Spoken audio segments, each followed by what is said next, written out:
নমস্কার বন্ধুরা, homemade cooking এর নতুন একটি এপিসোডে আপনাদের সকলকে স্বাগত জানাই। আজ আমি আপনাদের সাথে একদম ধাবা স্টাইলে ডিম তড়কার রেসিপি শেয়ার করতে চলেছি।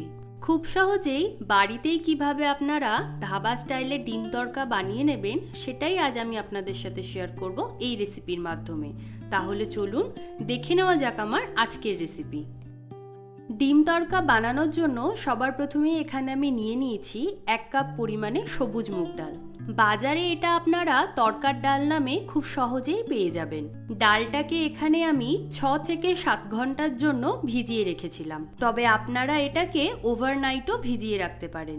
আর এখানে আমাদের লাগছে 1/2 কাপ পরিমাণে ছোলার ডাল, এটাকেও আমি 6 থেকে 7 ঘন্টার জন্য ভিজিয়ে রেখেছিলাম। ডালগুলোকে এবার আমি সেদ্ধ করে নেব, তার জন্য একটা প্রেসার কুকারের মধ্যে সমস্ত ডালগুলোকে আমি নিয়ে নিচ্ছি। এর মধ্যে দিয়ে দিচ্ছি স্বাদ মতো নুন। এবারে পরিমাণ মতো জল দিয়ে প্রেসার কুকারের ঢাকনা আটকে 3টে সিটি আসা অবধি ডালটাকে আমরা কুক করে নেব। 3টে সিটি পড়ে গেলে গ্যাসের ফ্লেমটাকে অফ করে প্রেসার কুকারের প্রেসারটা রিলিজ হওয়া অবধি অপেক্ষা করব। প্রেসার কুকারের প্রেসার রিলিজ হয়ে গেছে, এবার ডালটা সেদ্ধ হয়েছে কিনা চেক করে নেব।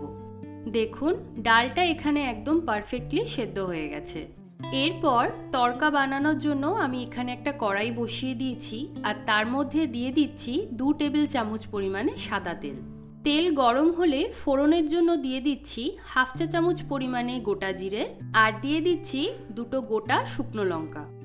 এবারে ফোড়নটাকে কয়েক সেকেন্ড ভেজে নেব। ফোড়ন থেকে সুন্দর গন্ধ বেরোতে শুরু করলে এর মধ্যে দিয়ে দিচ্ছি একটা বড় সাইজের পেঁয়াজ কুচি, আর দিয়ে দিচ্ছি 4 থেকে 5টা লঙ্কা কুচি।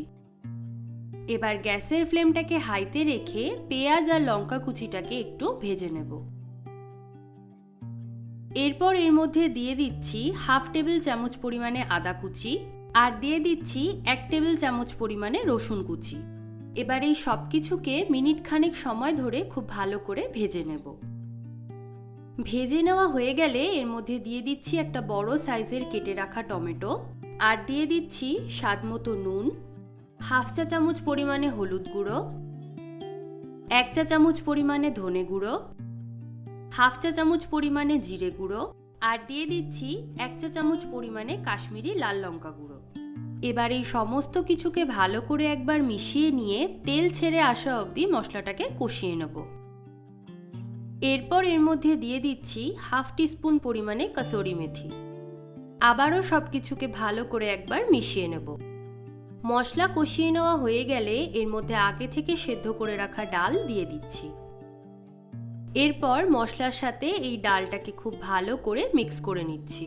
এরপর এর মধ্যে টেস্টটাকে ব্যালেন্স করে নেওয়ার জন্য দিয়ে দিচ্ছি 1/2 চা চামচ পরিমাণে চিনি। এবারে ভালো করে একবার মিশিয়ে নিয়ে ডালটাকে মিনিট 2 সময় ধরে কুক করে নেব। আমাদের তড়কা অলমোস্ট রেডি হয়ে গেছে। এবার সবশেষে এর মধ্যে দিয়ে দিচ্ছি 1/4 চা চামচ পরিমাণে গরম মশলা গুঁড়ো, আর দিয়ে দিচ্ছি বেশ কিছুটা পরিমাণে ধনেপাতা কুচি। একবার ভালো করে সবকিছু মিক্স করে নিচ্ছি। ডালটাকে আমি এর থেকে বেশি আর ঘন করব না, কারণ ঠান্ডা হলে ডালটা আরও একটু ঘন হয়ে যাবে। গ্যাসের ফ্লেমটাকে এবার আমি অফ করে দিচ্ছি। ডালটার মধ্যে আমি আরও একটা তড়কা দেব, তার জন্য একটা তড়কা প্যানের মধ্যে দিয়ে দিচ্ছি 1 টেবিল চামচ পরিমাণে ঘি।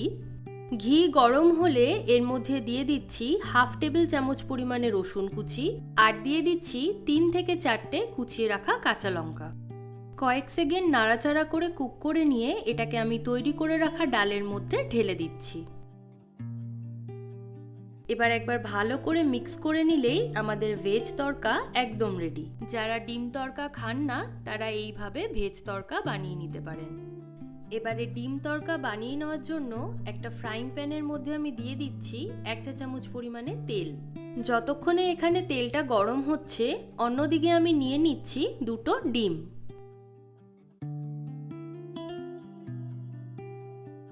এর মধ্যে সামান্য একটু পরিমাণে নুন দিয়ে ডিমগুলোকে ভালো করে ফেটিয়ে নেব।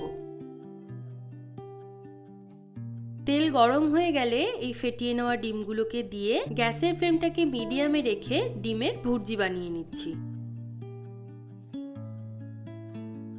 ডিম ভুর্জি তৈরি করে নেওয়া হয়ে গেছে। এবার এর মধ্যে আমি বেশ কিছুটা পরিমাণে তৈরি করে নেওয়া ডাল দিয়ে দিচ্ছি। এবারে সবকিছুকে ভালো করে আমি মিক্স করে নেব। এই স্টেজে আপনাদের যদি তরকাটা একটু ড্রাই লাগে তাহলে আপনারা সামান্য একটু পরিমাণে গরম জল এর মধ্যে অ্যাড করতে পারেন। তৈরি হয়ে গেল আমাদের ধাবা স্টাইল ডিম তড়কা। গরম গরম রুটি, নান, তন্দুরি রুটি সব কিছুর সাথেই এই ডিম তড়কা খেতে অসাধারণ লাগে। আমার আজকের রেসিপি আপনাদের কেমন লাগলো আমাকে কমেন্ট বক্সে কমেন্ট করে অবশ্যই জানাবেন। রেসিপিটি ভালো লেগে থাকলে ভিডিওটিতে একটি লাইক করে সকলের সাথে শেয়ার করবেন। আর এখনও যদি আমার চ্যানেল সাবস্ক্রাইব না করে থাকেন তাহলে আমার চ্যানেলটিকে সাবস্ক্রাইব করে নেওয়ার অনুরোধ রইল। সবাই ভালো থাকবেন, সুস্থ থাকবেন। দেখা হচ্ছে নতুন একটি রেসিপি নিয়ে।